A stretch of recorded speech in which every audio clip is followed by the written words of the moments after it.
So this is going to be another movie review. This one's called Bye Bye Monkey, 1978. This is going to be another Marco Ferreri flick. I'm giving it a 1 out of 5 stars. I hated this flick.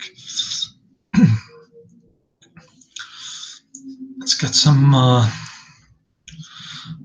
foreign guy living in New York City, and it starts out with all these weird-looking rat exterminators in their protective gear roaming around the streets of New York City. They say there's one rat for every person in New York City, and this movie has a lot of rats. It also has a lot of nudity. The blondie, the main actress, she gets naked a lot, all over nudity. I'm talking full frontal and back nudity and everything. So she's got some puffy nipples, puffy pink nipples, if you're into that kind of thing. So the guy, he's kind of a down and out kind of guy. He's into electronics and lighting and stuff. And he's got a couple part-time gigs, I guess. One is at the ancient Rome wax museum place, where this really annoying fat guy is like bullying people and haranguing people all the time. And then Marcello's in it. He's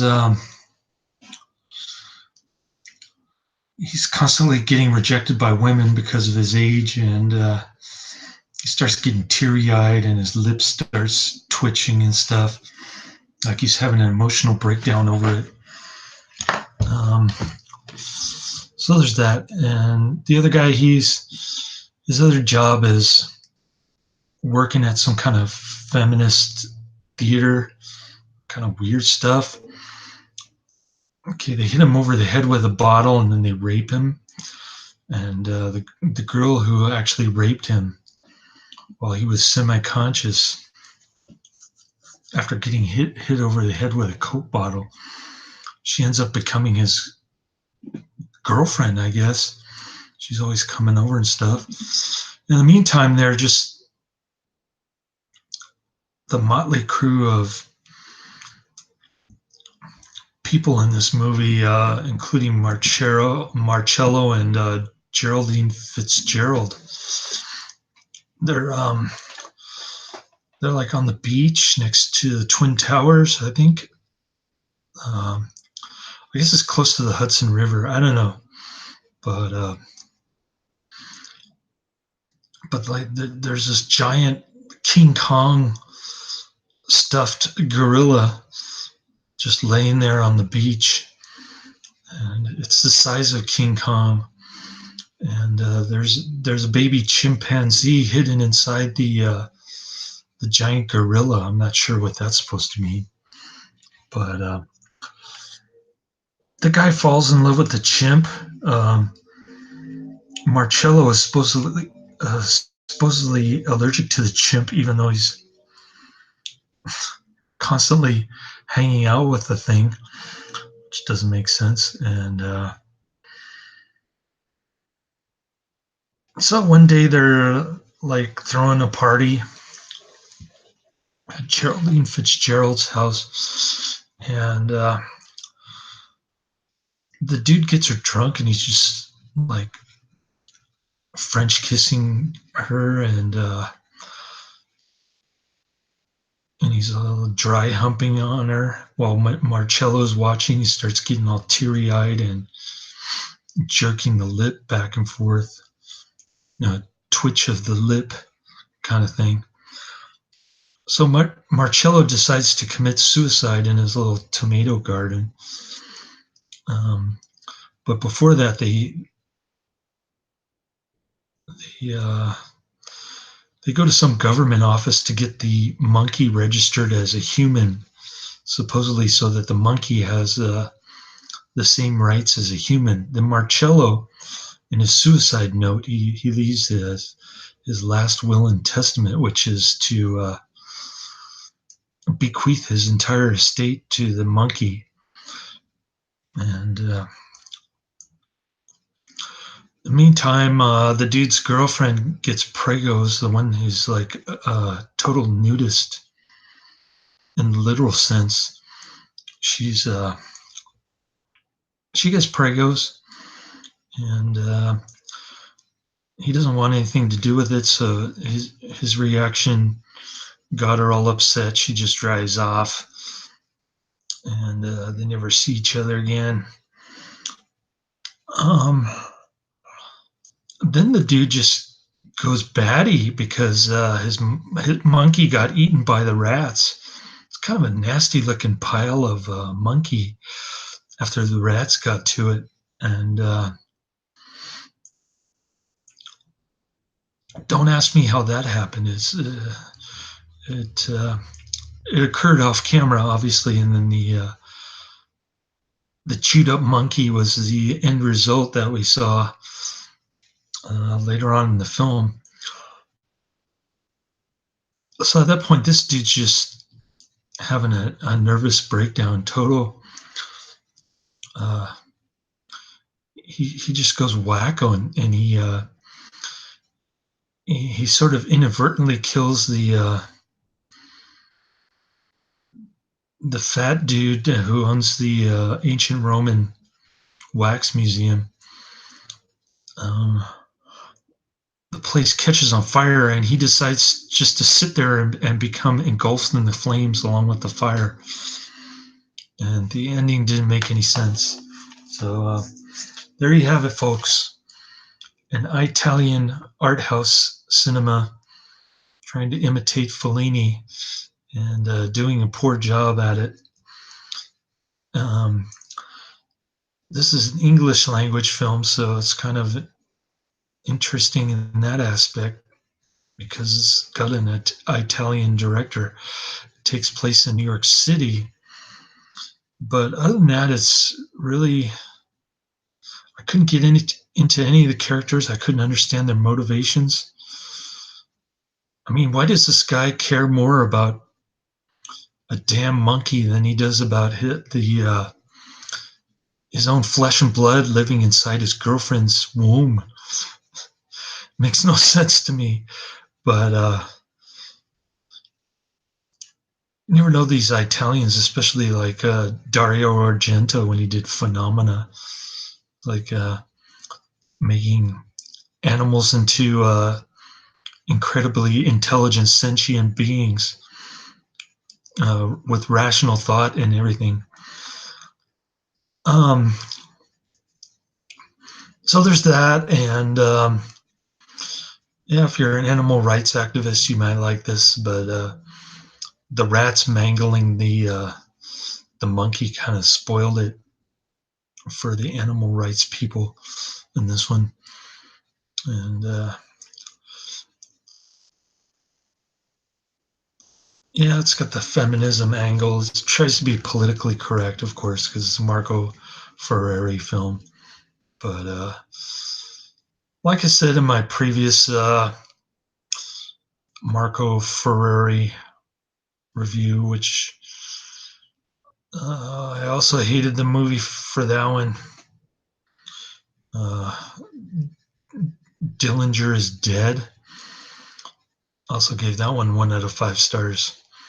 And like I said in that video, the Le Grand Boff is way better than these two movies put together, which isn't saying much, but still, it's pretty good for a Marco Ferreri flick. So if you're into Marco Ferreri, check out Le Grand Boff and skip all the other stuff, at least the stuff that I've seen so far. I've got a few more to watch, but judging by the quality of these Koch Lorber / Criterion discs, I'm not exactly holding my breath here. Because this part of my Netflix queue has been the bottom of the barrel. It's just been going back and scraping up all the newer Netflix DVDs that they added from that were also in my psychotronic video guide. So yeah, I'm pretty burned out. I had to go to the belly of the beast in Redwood City today to do my settlement conference with my landlord. I didn't want to go to I didn't want to take it to trial on Monday, so I just settled and avoided trial. I just said that I was going to move out by the end of the month, which kind of creates a problem.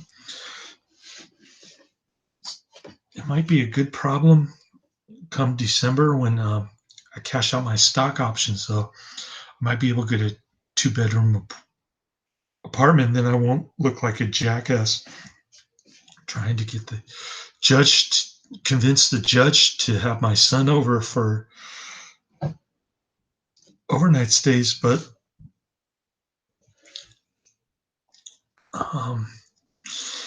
in the meantime, I'm just going to plan on getting another crash pad similar to this one.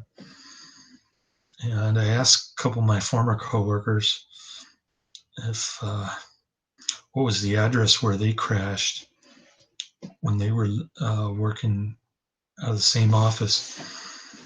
Because I remember dropping off one of them down the street, real close to our office there, and I just don't remember the address. I wish I could go back there and bang on the door and say, "Hey, I'm looking for a place at the end of the year. Do you have any rooms available?" That kind of thing.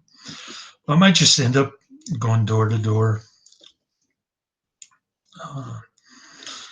in a couple days. I'm not going to come into the office on Saturday morning. I'll just start banging on doors Saturday morning.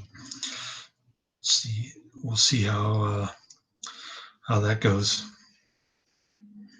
And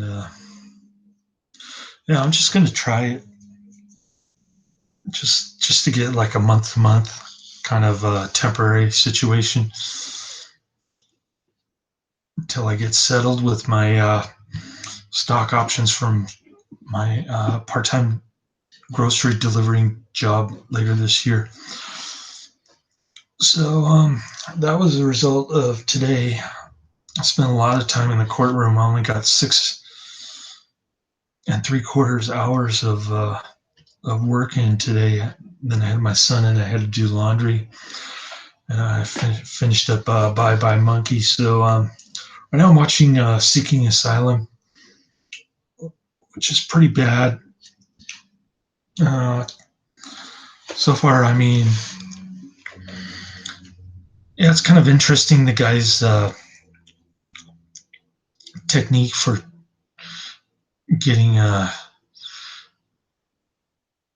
little kids, little 4-5-year-olds interested in kindergarten class. He's got some interesting techniques there, but other than that, it's pretty lame. So I'll finish watching that, probably give it 1 out of 5 stars. We'll see. I'll review that one next, and hopefully I can finish it this weekend. We'll see.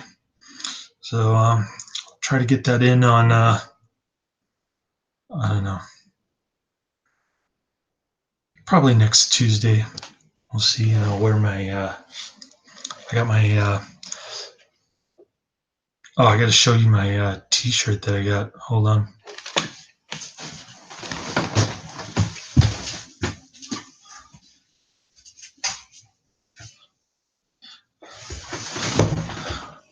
There it is. Dark humor. Dark humor is like food.